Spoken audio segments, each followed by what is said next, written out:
Здравейте, аз съм Мишо, а това е новия епизод на шоуто Новините тази седмица, което не е точно шоу, а видео за нещата от новините, които са ми интересни. И започваме с студентските кредити. От утре 1 септември тръгва студентското кредитиране у нас. Прогнозата на Министерството на образованието е, че около 20 000 души ще проявят желание да вземат кредит за обучението си. По време на следването си студентът ще трябва да плаща само лихвата по кредита, която е 7%. Гратисният период преди погасяването на главницата е 1 година след завършването, след което студентът има 10 години да погаси задължението си. Аз лично съм до някъде раздвоен какво точно да мисля по въпроса. От една страна това е добре дошло за учещите в най-скъпите дисциплини, като например медицина и други. Виждам как това е опит на правителството да стимулира образованите хора да не напускат страната, опрощаването на дълга при раждане на дете и така нататък. Но от друга страна за останалите, които успеят да не забременят никой по време на следването си или след това, не виждам какво точно ще ги спре да приложат знанията си другаде. Фактически държавата става гарант на хора, които след няколко години ще я напуснат. Не знам защо, но не ми се струва особено добра сделка. Но все пак ми е интересно да чуя какво е мнението на други хора по въпроса. Продължаваме с новината, че ходенето на училище изведнъж става много по-интересно. Но защо смяташ така, Мишо? Да не би да е на 3D, ами и не точно. От 15 септември тази година учителите ще могат да ползват електронни учебници в училище, които представляват просто една интерактивна дъска с картинки и видео. Един момент, докато си пусна пиарския глас.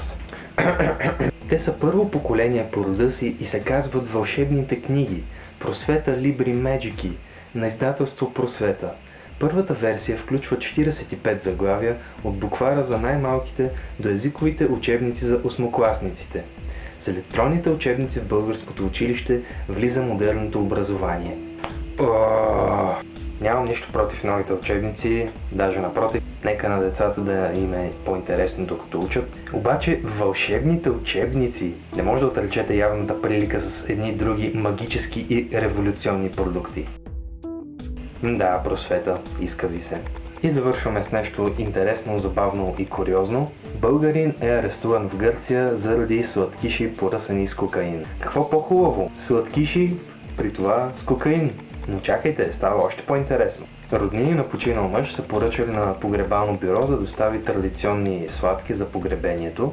Малко след като опитали сладките, гостите започнали да се държат странно и служителите на погребалното бюро извикали полицията. Пристигналите полицаи с изненада установили, че сладките вместо с пудра захар са поръсени с кокаин. Полицията в Атина е установила, че един от работниците в сладкарски цех, български гражданин, е част от организирана престъпна група, занимаваща се с трафик на наркотици. Трябва да му признаем, че е измислил интересен начин да пренася дрогата. Този път обаче кокаиновите сладкиши били изпратени по погрешка с обикновена поръчка. Мисля, че това ми е любимата история за днес. Представете си само колко страхотно погребение е било. Първо, всички са тъжни и изглеждат така. А в следващия момент, бам, се трансформират в Чарли Шин.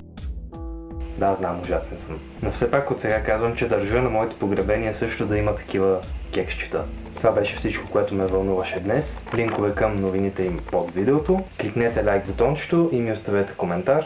Аз съм Мишо и ще се видим в петък.